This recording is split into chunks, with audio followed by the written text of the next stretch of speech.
Hello everyone, this is the fifth letter that Seneca published on the Philosopher's Mean. I commend you and rejoice in the fact that you are persistent in your studies and that, putting all else aside, you make it each day your endeavor to become a better man. I do not merely exhort you to keep at it, I actually beg you to do so. I warn you, however, not to act after the fashion of those who desire to be conspicuous rather than to improve, by doing things which will rouse comment as regards your dress or general way of living. Repellent attire, unkempt hair, slovenly beard, open scorn of silver dishes, a couch on the bare earth, and any other perverted forms of self-display are to be avoided. The mere name of philosophy, however, quietly pursued, is an object of sufficient scorn, and what would happen if we should begin to separate ourselves from the customs of our fellow men? Inwardly, we ought to be different in all respects, but our exterior should conform to society. Do not wear too fine, not yet too frowsy, a toga. One needs no silver plate, encrusted and embossed in solid gold. But we should not believe the lack of silver and gold to be proof of the simple life. Let us try to maintain a higher standard of life than that of the multitude, but not a contrary standard. Otherwise, we shall frighten away and repel the very persons whom we are trying to improve.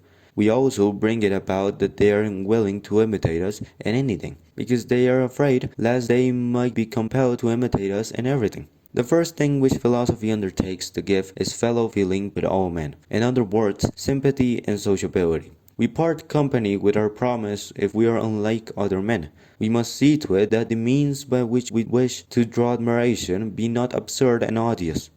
Our motto, one of the Stoic school, as you know, is live according to nature. But it is quite contrary to nature to torture the body, to hate unlabored elegance, to be dirty on purpose, to eat food that is not only plain, but disgusting and forbidding. Just as it is a sign of luxury to seek out dainties, so it is madness to avoid that which is customary and can be purchased at no great price. Philosophy calls for plain living, but not for penance, and we may perfectly well be plain and neat at the same time. This is the mean of which I approve. Our life should observe a happy medium between the ways of a sage and the ways of the world at large. All men should admire it, but they should understand it also. Well then, shall we act like other men? Shall there be no distinction between ourselves and the world? Yes, a very great one. Let men find that we are unlike the common herd. If they look closely, if they visit us at home, they should admire us rather than our household appointments.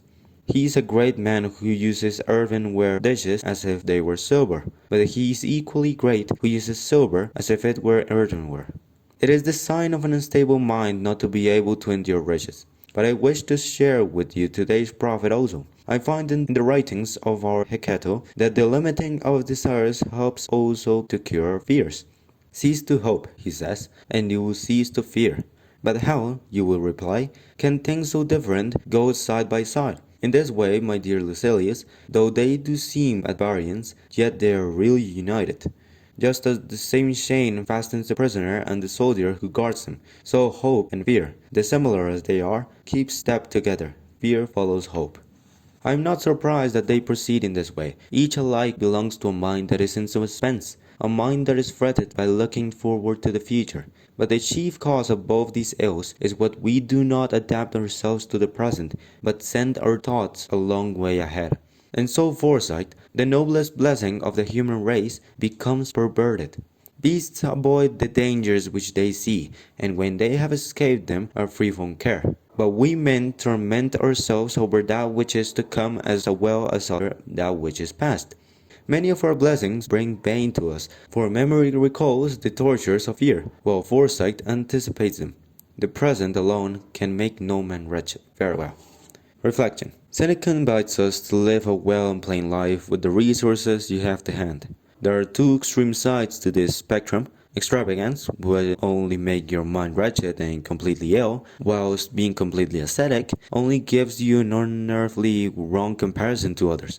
Seek and embrace some place that can award you something close to a real balance while communicating and actually living in a society that has, our fellow men, and live accordingly. Be genuine and empathic to others' situation as well. You may not really know how others may be living, and just by living in a different manner, you could be doing something wrong. Live your best life while not exceeding too much in material worth. Have a little more than necessary, of course. That's what Seneca says, and only that itself is a blessing. Lastly, help the ones who ask for it. Inspire them. Pursue greatness by communicating and lending a genuine hand in this lonely society. Every society needs a leader. We know that, of course. Be one. Farewell, my brothers. Take care.